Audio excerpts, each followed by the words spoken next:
In the busy city of Enugu, where dreams and noise fill the streets, a young woman named Kamsi Okafor worked quietly in a big fashion house.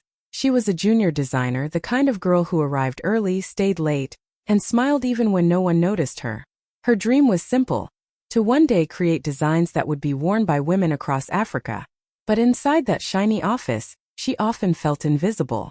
Her colleagues never missed a chance to mock her.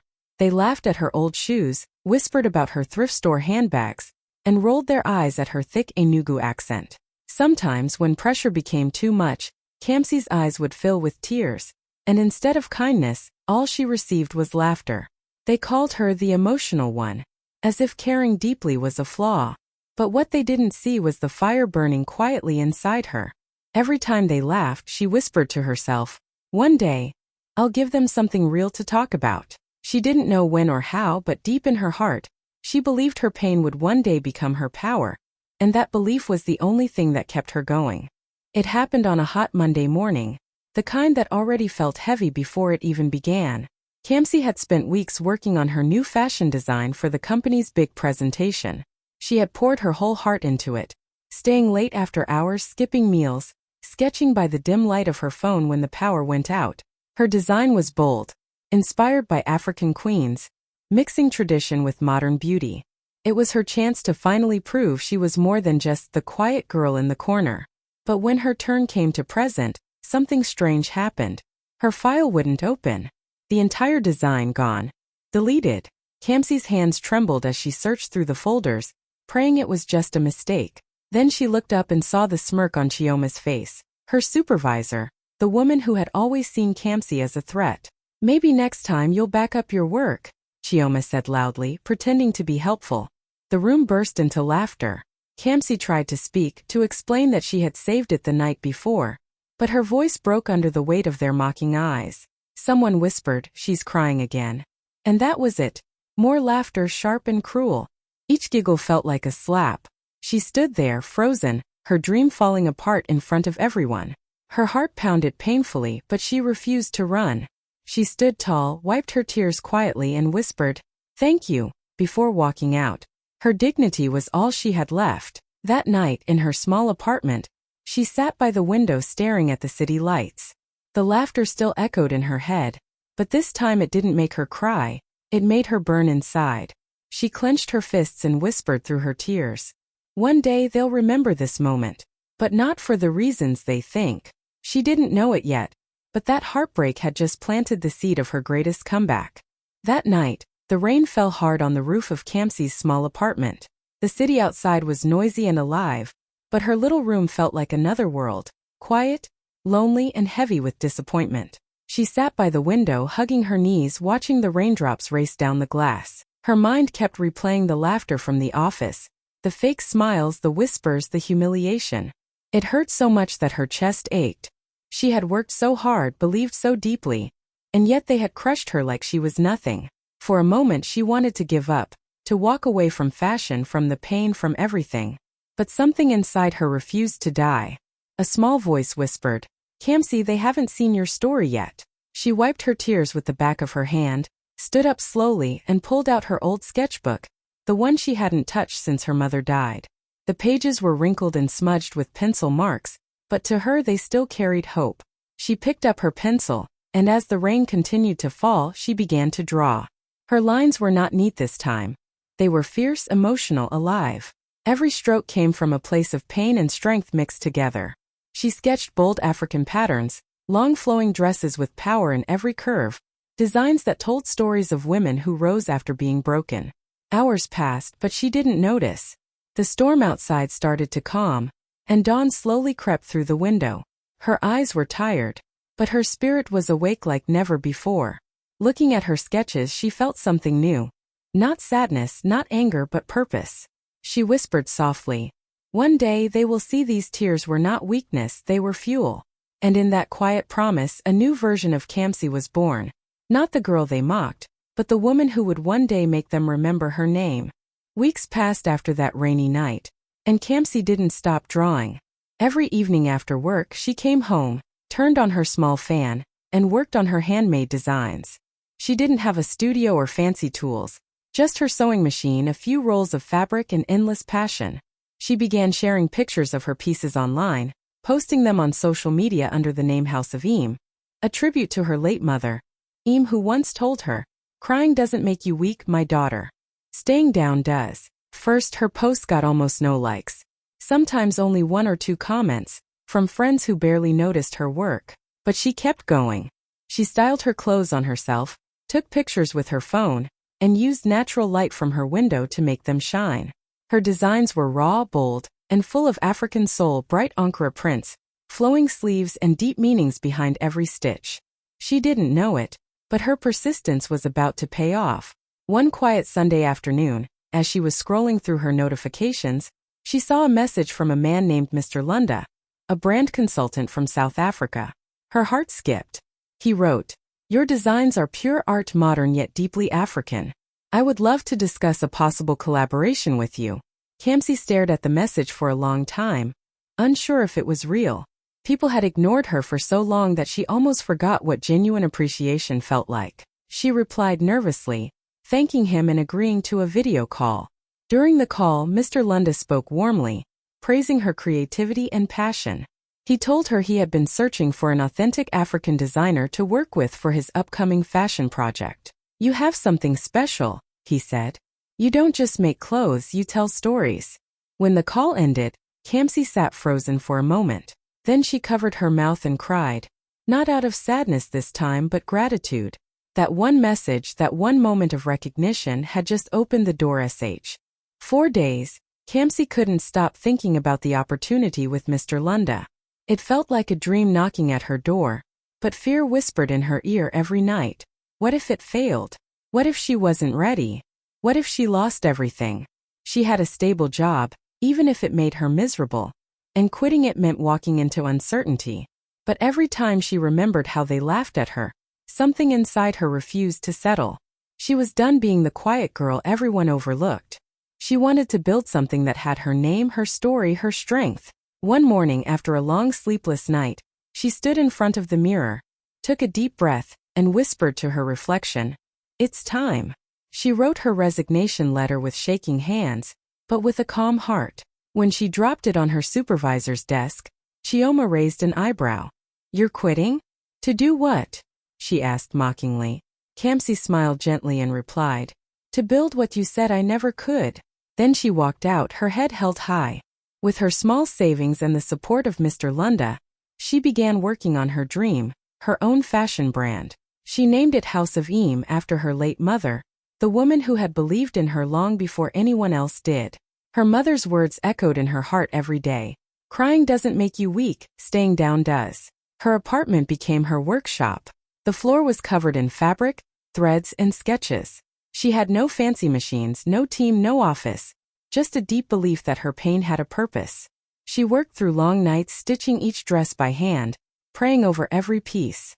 When exhaustion hit, she would sit by the window, look up at the stars, and remind herself, "I didn't come this far to stop now." That leap of faith didn't just change her career. It changed her soul. For the first time, Kamsi wasn't chasing anyone's approval. She was finally building her own dream, one stitch at a time. Starting House of Eem felt exciting at first, like finally breathing after years of being held underwater. But soon, reality hit hard. Kamsi realized dreams were beautiful, but they also came with bills. Rent was due every month, fabrics were expensive, and suppliers didn't take her seriously because she was a small designer with no big name. Some clients promised to pay and disappeared. Others complained, bargained too much, or criticized her work. There were days she sat on the floor, surrounded by unfinished dresses, wondering if she had made a huge mistake. Her savings ran low faster than she expected. Sometimes, she ate only once a day, using her food money to buy fabric instead. Her sewing machine broke down more than once, and she had to borrow money to fix it. There were nights when she worked until dawn, her eyes burning and her fingers sore, sewing under a flickering bulb because there was no electricity again. Yet, every time she felt like quitting, she remembered that office, the laughter, the whispers, the humiliation. That memory became her silent fire. When she looked in the mirror, she saw dark circles under her eyes, but also something stronger, determination.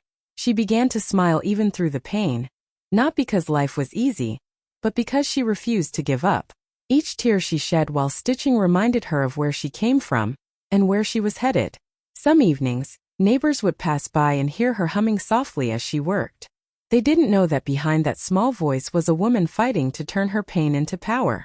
And even though her fingers sometimes bled from sewing too much, she would simply bandage them and keep going.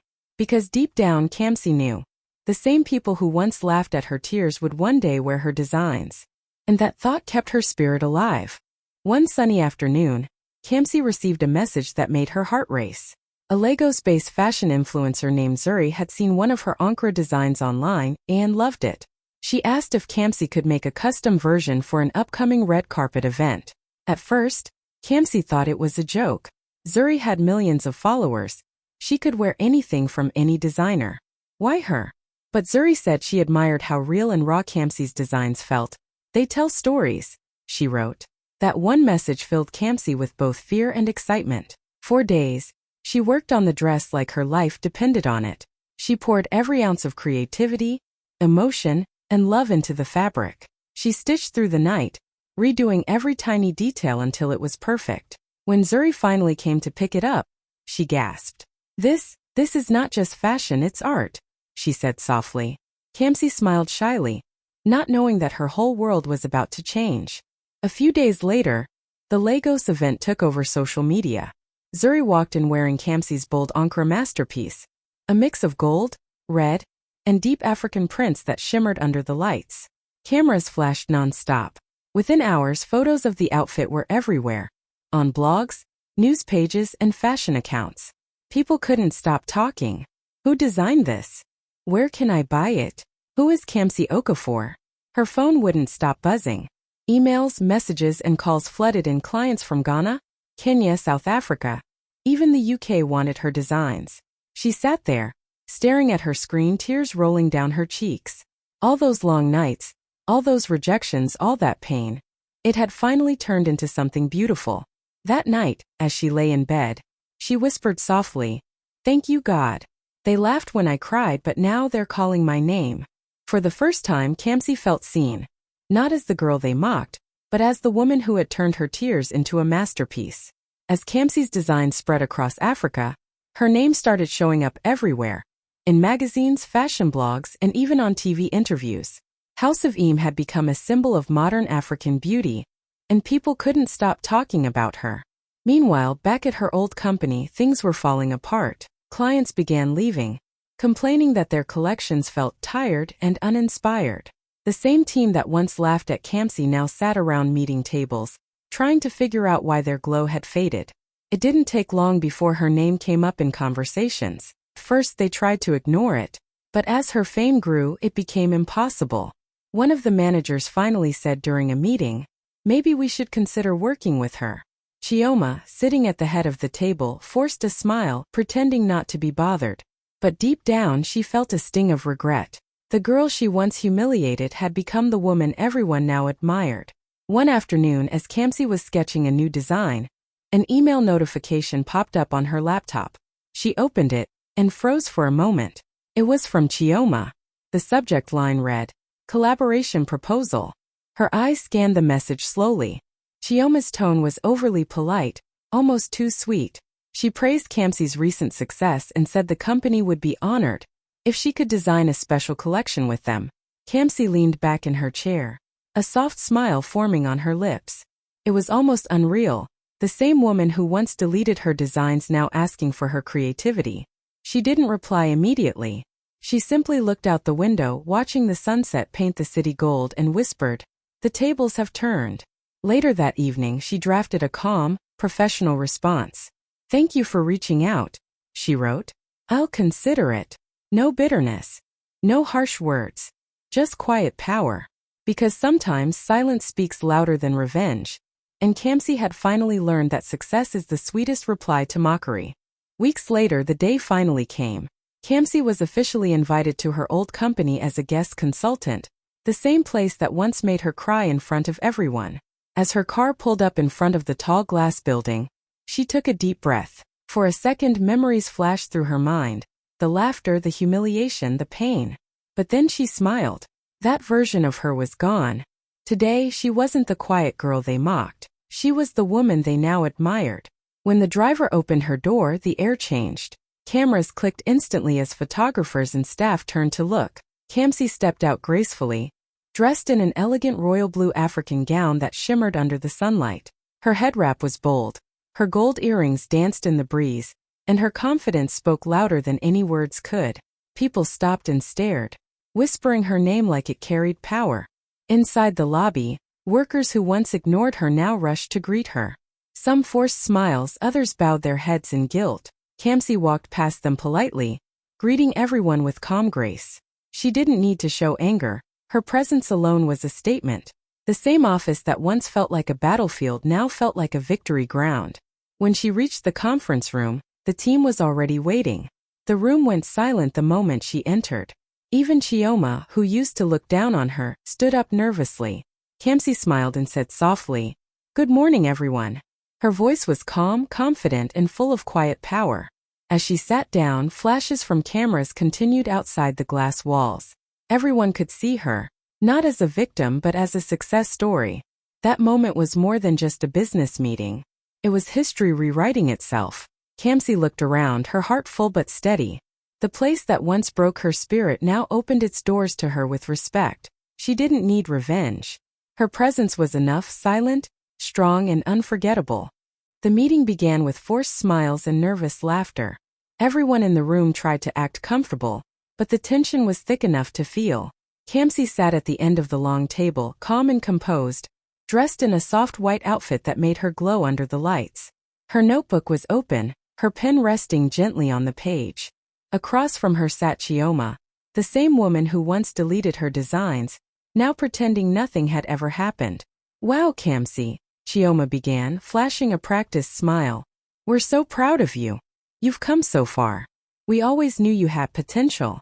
Her tone sounded sweet, but her eyes told another story, a mix of jealousy and regret. Kamsi looked at her for a moment, studying the woman who had once made her cry in front of a whole office.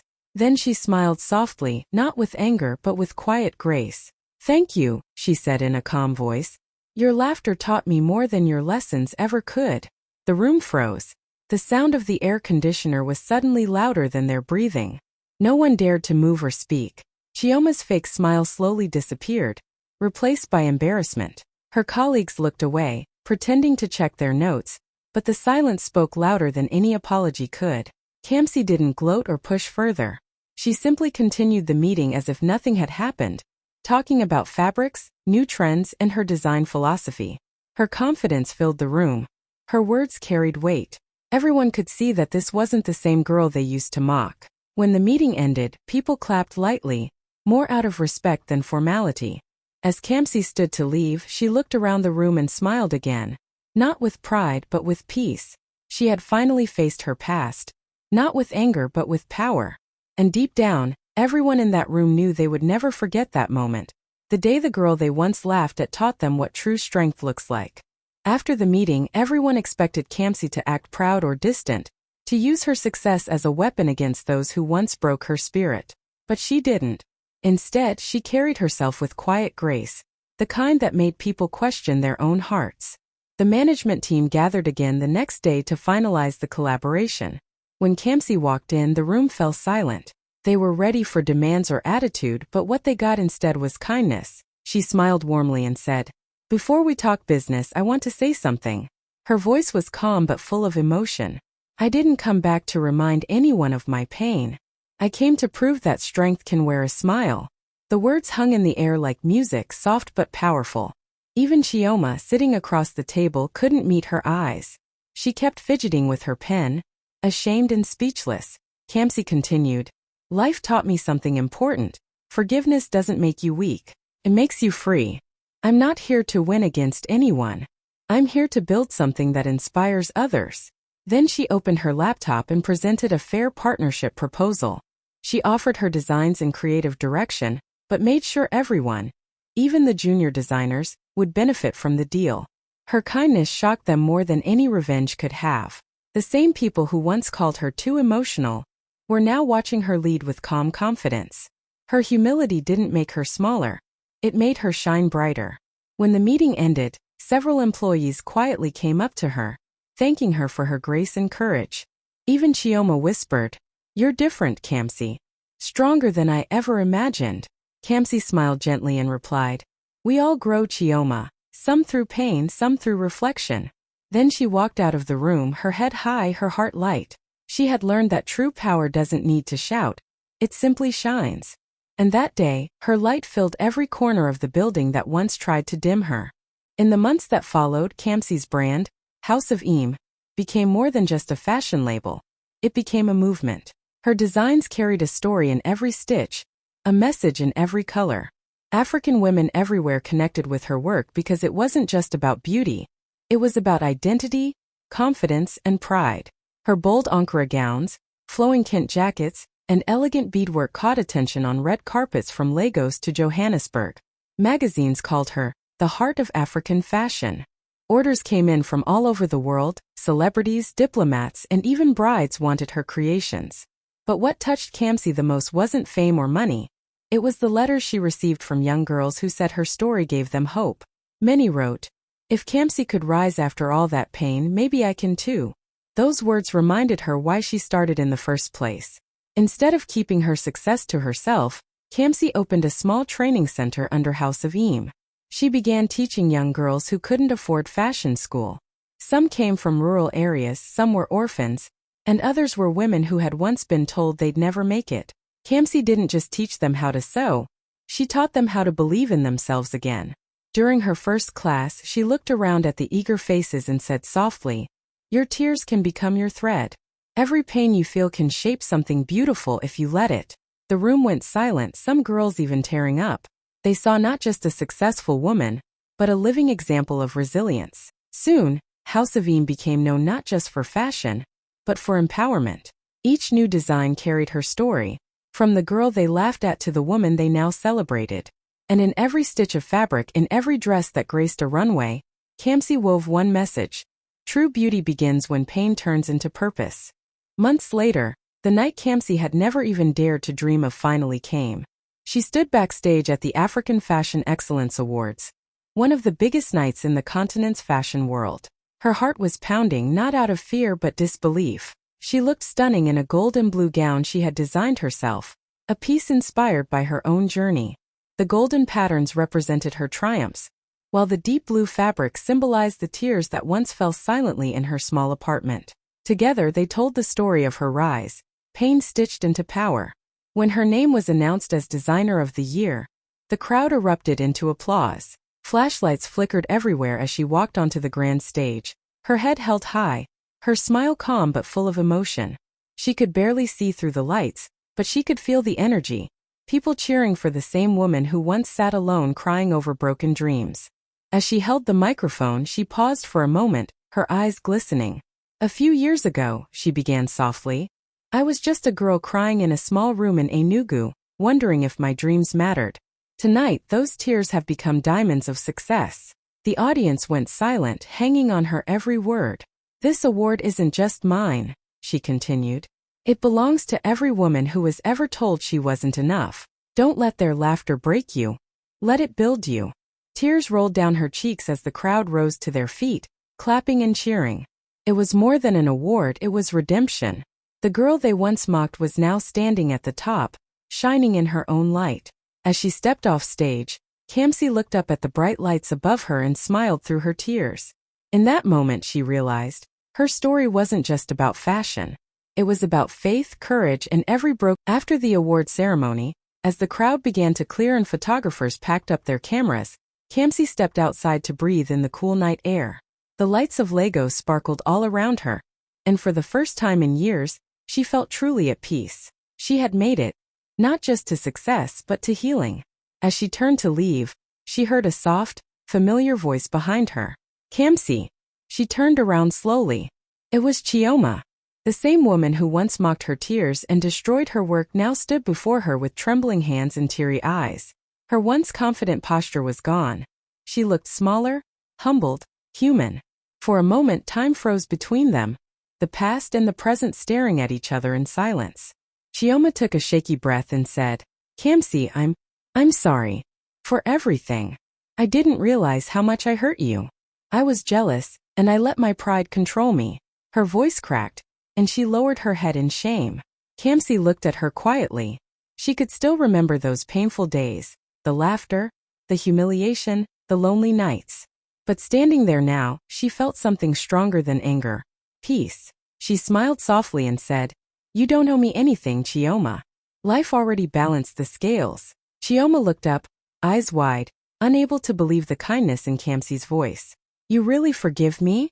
she asked. Kamsi nodded gently. "Yes, because holding on to pain would only keep me where you left me. And I've come too far to go back." Tears filled Chioma's eyes as she whispered, "Thank you." Kamsi placed a hand on her shoulder and smiled warmly. "We all fall. But what matters is that we rise wiser, softer, stronger."